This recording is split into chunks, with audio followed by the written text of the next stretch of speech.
I'm Brother Arthur and the Tethernator in the building. Respect.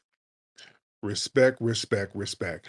Before we get started, man, gotta give a rest in power to our brother, Black Voltron, man. Black Voltron. And somebody called up and told us that our brother passed. And Black Voltron was a staunch advocate for our lineage, man. I think he passed from a heart attack. So, Black Voltron was always in these spaces chopping it up. So Um, rest in power to our good brother, Black Voltron.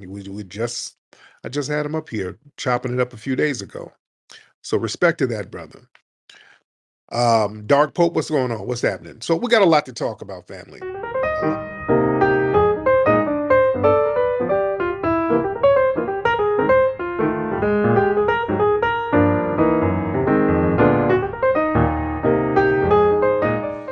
Peace, you know who this is. Family, as you heard from Tariq Nasheed, Black Voltron Reloaded is dead.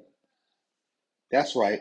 So you got a bunch of people all on X eulogizing this dude, crying over this dude, donating to his GoFundMe or whatever. For all y'all who don't know, this is Black Voltron. One of the biggest trolls, one of the biggest bigots on Twitter for FBA. He died at 54 years old. 54 years old. Died. One of the biggest trolls. And as you see, he was doing a good job with the trolling. He got 15,000 followers on Twitter. I don't think he hosts Twitter Spaces or anything like that. Just straight trolling and being a straight up and down hardcore fighter for FBA. The hate cult. That's him. So let's get into the Black Authority eulogizing this guy. Because you see, I made that thumbnail because I had to send him off correctly. So we're going to see what the Black Authority do with it now that the ball is in his court. Let's go, family. I got it in double speed, I think, because I don't got all day to be listening to the Black Authority drone on. But we're going to get into that. Let's go, family. Tonight on the Black Channel, we're going to be having a program here tonight, and in advance, we're going to be touching on a number of different things. But tonight's program is a message to our fellow soldiers. And situations like this, of course, you never want to have happen, but you have to deal with them. And we've had plenty of people who showed us the way to deal with that. It's simply our turn to do so. For those of you who are not aware, earlier this week, I had gotten word that our brother, Black Voltron, had passed. It was sudden, and there was no warning or indication of it. He's survived by his mother and his daughter. We've been hearing about his daughter now for years and years. And, this internet thing, in many ways, it's changed things, but in many ways, it's the same. It's just giving you a larger pool of people, really, in my opinion, to get acquainted with, to see their character, to see their personalities.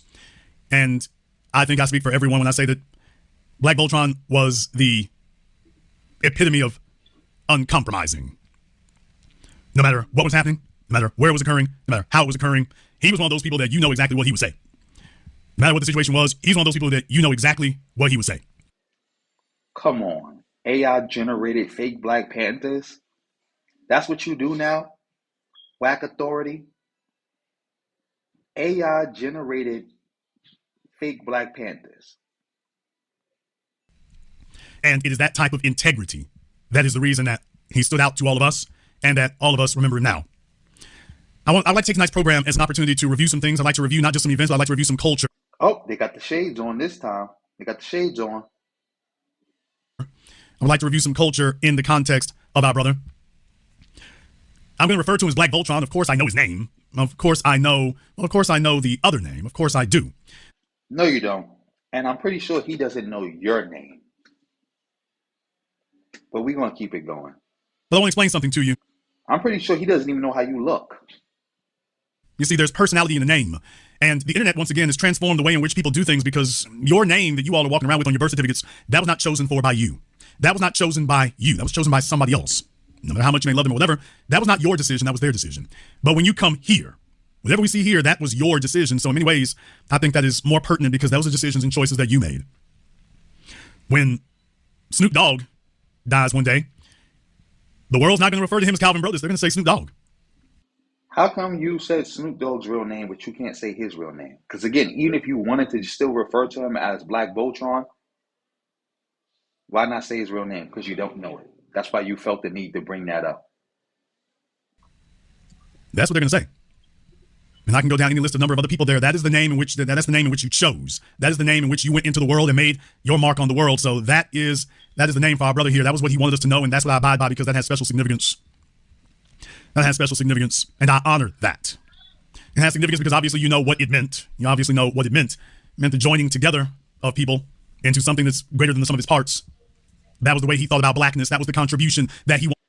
Wrong. He named himself Black Voltron because he liked the cartoon show. That's it. Excuse me, the anime. He watched it as a kid and he named himself that. I like Voltron too. I watched Voltron as a kid too. He named himself Black Voltron for the simple fact that he liked the show. That's it. That's it. It wasn't about no deeper esoteric meaning. To make to us. I think about the fact that I have more than one YouTube program here. He called into both of them and he talked about how as black men, he had no respect for black men who did not get their children out of bad situations.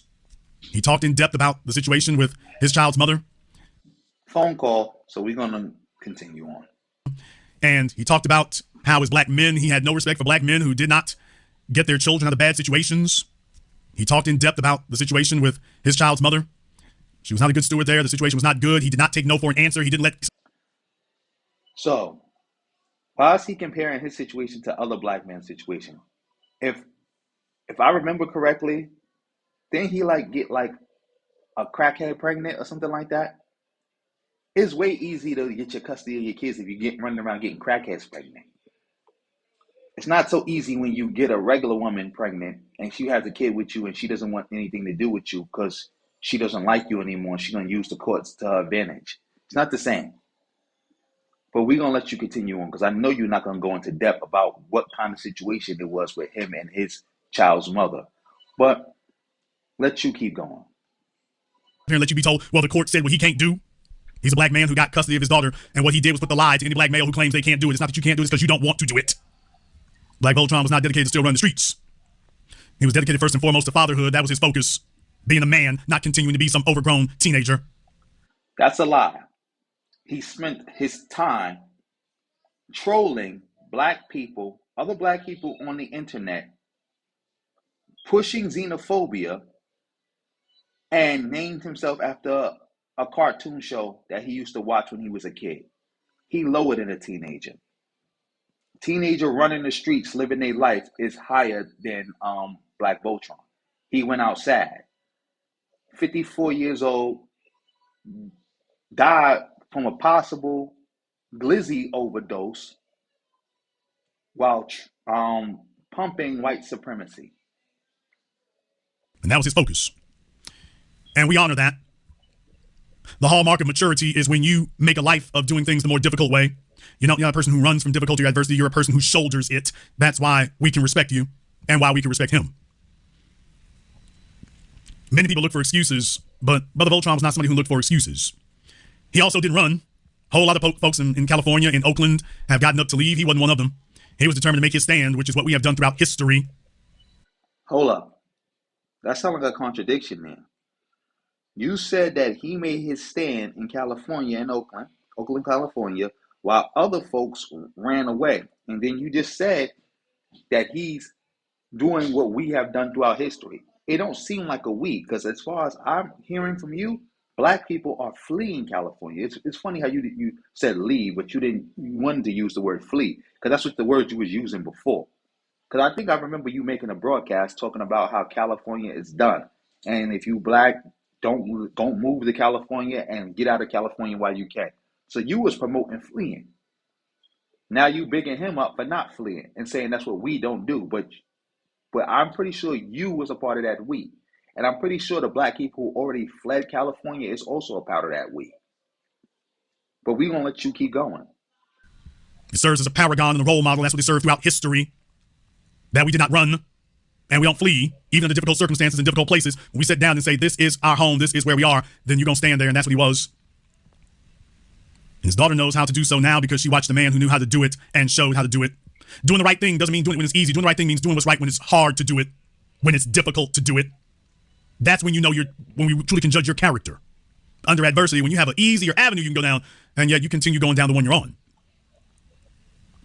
What's an easier avenue than getting on the internet and attacking and attacking other black people while pushing white supremacy, while glizzy eating Donald Trump? What's easier than that? It don't take no strength to do that. That ain't hard. In these days and in these times where the white supremacist power structure is rearing its head higher and uglier than it's been, it's trying to retake ground that we took from it. It is men and women trying to retake ground that we took from it. Y'all ceded ground to white supremacy. Y'all was pro-Trump. Trump winning is a W for white supremacy, full stop. And y'all was pushing that, and y'all was celebrating that. You, the grifter, knowing that Trump being in office doing racist stuff is going to bring more money to you, more clicks, more views, more subscribers, more donations. But particularly as black men of his caliber, who were not just uncompromising, but completely certain of why they were doing what they were doing. The world is going to throw temptation at you. The world is going to demand that you back down. The world is going to tell you all the reasons why you don't have to keep doing what you're doing.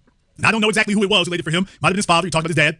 Not really sure who it was who etched that in him. But I want you to understand that for all of you here, that is your legacy. Didn't his father abandon him? If I'm not mistaken, somebody abandoned somebody in that family, but we're going to keep it going. I didn't say it will be. I said that is. He didn't become this person after he died. He became that person as he lived. We are talking about his life. And that is something that you either gain or you give up while you're alive. That's not something you're going to give up after you're gone. Oh, no. You either got that now or you don't have it now. That's the way that works. After you're gone, we just talk phone call about how we remember you, or at least folks can be more honest. Now that you're no longer there, they can really tell folks what they really think of you. But by the way, if that's the dude that you were, it's going to manifest itself while you are here. And he wanted to make it very clear where he stood while he was here. 10 toes down, 24/7, 365, come what may. I remember when the brother, years and years and years ago, see, this thing about this right here is that we done got long in this thing now. I keep reminding you all that I know you've been listening to me week after week, year after year. Do you realize now we're going on 20 years now? We're going on 20 years now of doing this. A lot of you may have lost track of that. I had to remind you that it's been over 10 years since Trayvon Martin was murdered. You heard him. Over 20 years. You've been doing this for over 20 years. You have become a millionaire doing this. What have you done for the black community? You have done nothing but enrich yourself. You have done nothing but enrich yourself.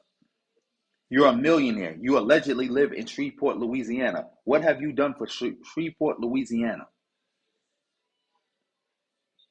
That's also a funny thing about these guys right here. These clowns, these goofballs will see a teenager make it to the NBA and demand that teenager use that money to uplift the black community. And if they don't do it, they bad, they stupid, they dumb, they a sellout. This teenager got himself rich. This teenager never said that he was some black savior, nor did this teenager profess to even know what to do with the money.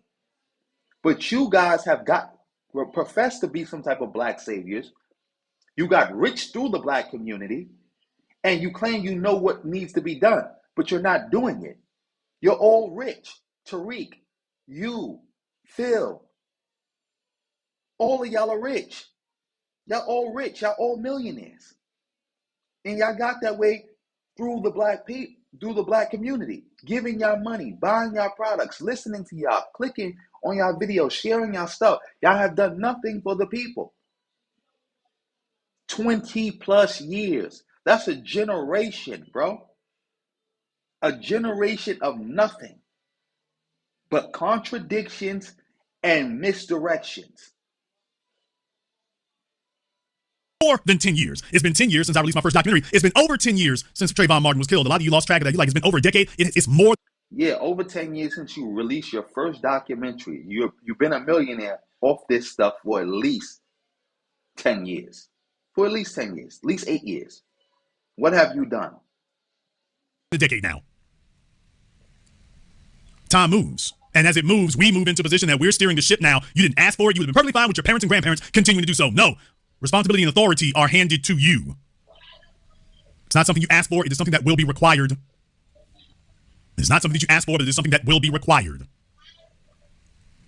So it's been years and years since many of you first called in to me. As we began the new black media, it's been years and years, and Brother Voltron was one of those people. He talked about how if he's out and he is somewhere, he gonna stand on business. He understood he was neither afraid to go to jail nor the grave, to stand on business, to stand on where he's supposed to be at for himself. So why he ain't stand on business with his health and put them glizzies down with the extra white sauce and the extra chitlins on them? Why he ain't stand on that business? For his family, for his people. That it's a new day and we will not be intimidated by the white supremacist power structure. This is a new people you're talking to. We will not be a part of that. We will not be moved. Now, when you let somebody know that, oh yeah, you take seriously that liberty or death and that you are ready to deal either one. See, that's a whole different personality than they've been used to dealing with. They thought that spirit was gone with Malcolm. They thought that spirit was gone with Huey Newton. They thought that spirit was gone with Fred Hampton. Can you imagine the shock and horror on their faces and the chill that shocked down their spines when they realized that, by the way, we about it more than those brothers were? You just heard what he said. He claimed that him and the new black media and all his other little goofball followers and everybody else, they more about black power than Malcolm X, than Huey P. Newton, and Fred Hampton. People who gave their life for this. Y'all more about it.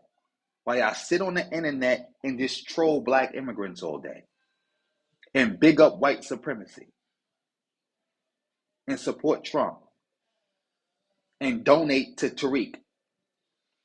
And glaze him all day. Y'all more about it than those three? Come on, man.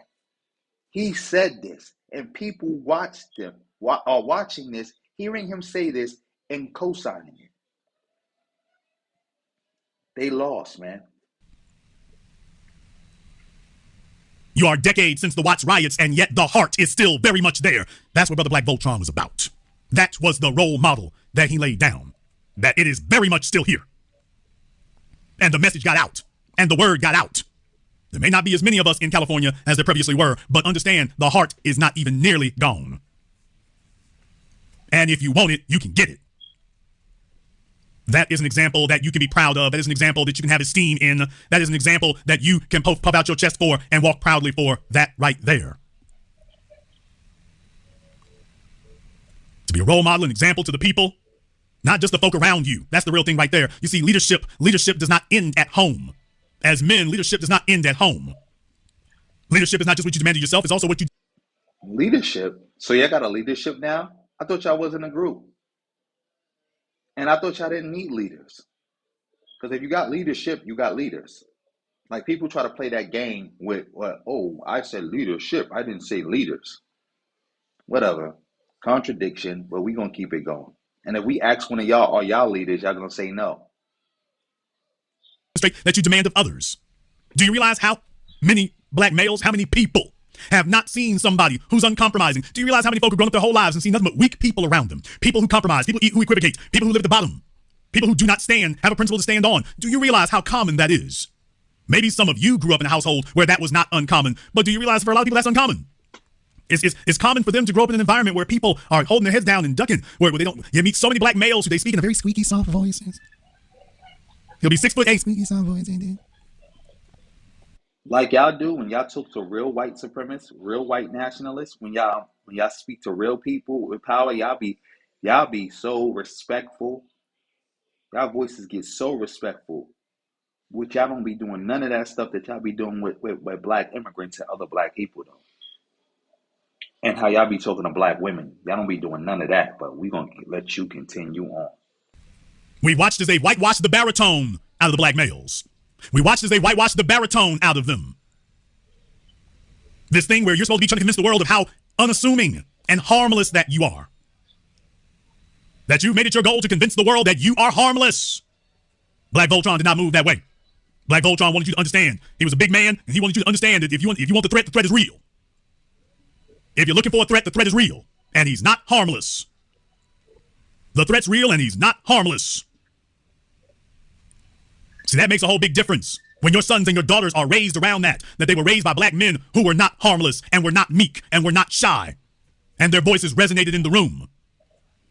You see, you live in a society that has tried to program you and influence you and coerce you into lowering yourself and diminishing yourself. So now you start doing all these things to micromanage yourself, to convince everyone else that you're totally harmless. You're the meekest thing in the room. And did you ever think that, by the way, they wanted you to start putting chains on yourself, mentally, emotionally? We'll start telling you, you need to be more self-conscious. You need to be self-conscious of what a threat you are. You need to be self-conscious. Black Voltron wanted you to be self-conscious of the fact that you are not here to convince people that you are not a threat.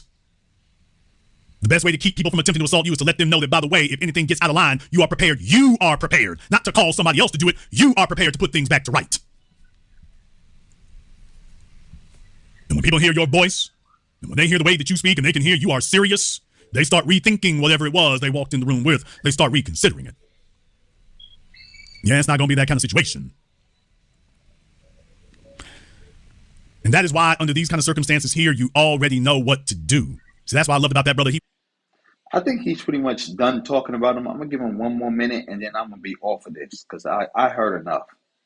Black and white. You all know exactly what he'd be saying right now.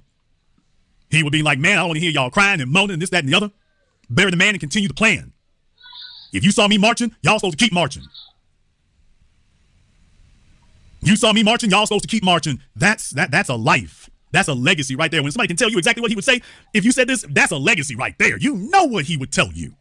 You know exactly what he would say, and you know exactly how he would say it. That's what I mean by uncompromising, consistent. You want to talk about the legacy? That's it right there. You know exactly what his words would be. You know exactly where he would check you on. And that's what I want you to pass on. I want you to start thinking about your life. I want all of you here, if there's anything to take away from this, I want you to start thinking about your life. Everybody thinks about what they would live for. How many think about what they would die for? I mean, literally. I don't mean figuratively. I'm talking about your life now has come to a point where your lifespan is now measured. He died for glizzies. He died for chitlins. He died for ham hocks. He died for extra white sauce. He didn't die for black people. Not in days, not in hours, but in seconds. What did you give that life to? I cannot promise you how long it will be, but the only thing I can guarantee you is how you can live it. What did you dedicate that life to? And I mean seriously, I need everybody in here to think about that in those terms. That you are thinking about your life, and more importantly about what is it you would end that life for? I want you to think right now that your heart rate is slowing and your eyes are dimming and your hearing is going and you can't move your limbs and your breath has gotten short and you realize that in a couple of seconds you will be gone. And now you need to think about every day you had before that. What did you want that life to be dedicated to before you get to that point that you realize that no matter what happens after these next few seconds, I don't know what will happen after the next few seconds. I know you won't be here for it. Your woman, your kids, your parents, your siblings, your family members, your friends, they'll be here, not you. Okay, you've come to that moment. There will not be another tomorrow. There will not be another hour. What did you give your life to in this hour? At this moment? All these years that you've been living, what is it that you were willing to come to that point for? The point of no return. The point of closing your eyes and not waking up again. What did you live for to get to that moment? That there will be no tomorrow and you must leave your family and your friends behind. There will be no more experiences. You're done. What did you do with those years right before that moment that made that moment worth it? What did you do that you were willing to come to that moment for without compromise? Not fantasizing about it. I'm talking about literally, this is your last few seconds of existence. Now that you're here, what did you do that was worth coming to this point for? Phone call again, but I'm happy it happened again because I'm done with this video.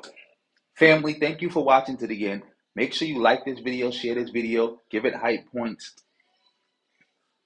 Make sure you comment. I definitely want you to comment and tell me what you think. Also, subscribe to the channel, hit the bell. Donate to me if you can. Support the channel for the love of the game, or if you want me to make something specifically for you, you can ask. I'm right here. Email me. My email is in the description box below in the pinned comment. All the links will be in the description box below in the pinned comment. Follow me on all my social media sites. And on that note, family, peace.